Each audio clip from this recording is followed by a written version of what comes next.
Here I've got a Kenwood KRC-980 and a Kenwood KRC-880.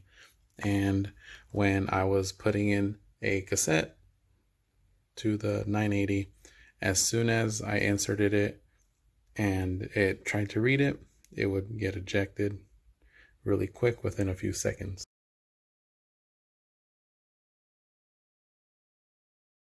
I'm going to try to load this cassette and show the problem that I've been having with it.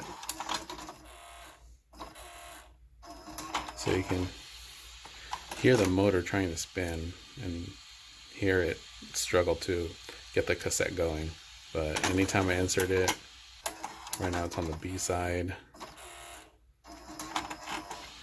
doesn't work. Try the A side,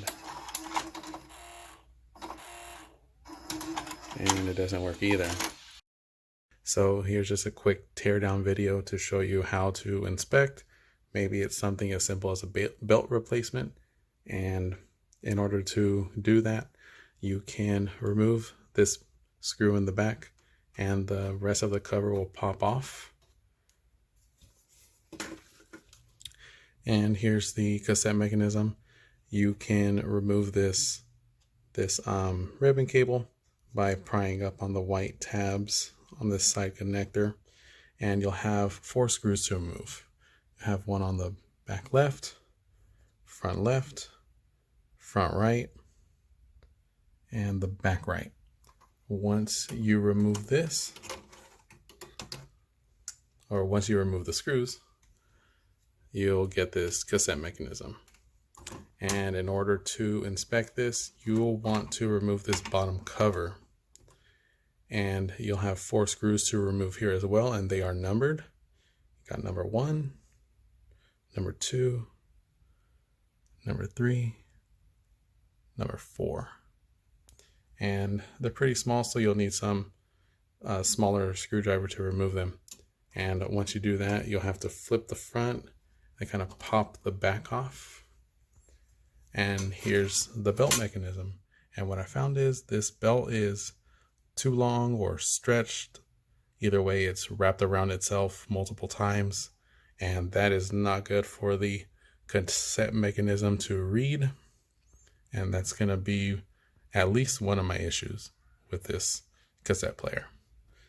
Usually these Kenwood units and cassette players are pretty easy to disassemble, and replacing a belt is not the hardest thing to do.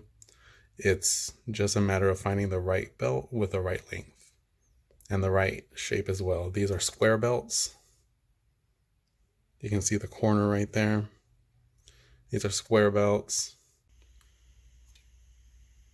These belts are usually about 130 millimeters in length from the ones that I've purchased, and they've fit for the KRC 560 and KRC 860. I imagine it's probably going to be something very similar.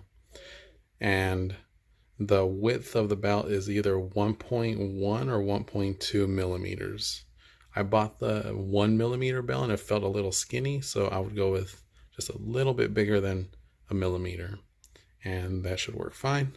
Hopefully there's no further problems, and feel free to check out my other videos where I have other head units that I give overviews of and also try to repair them.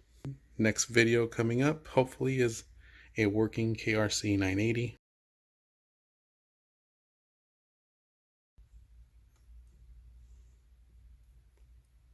Wow, that thing was wrapped around 4 times. 3 or 4 times. I lost count.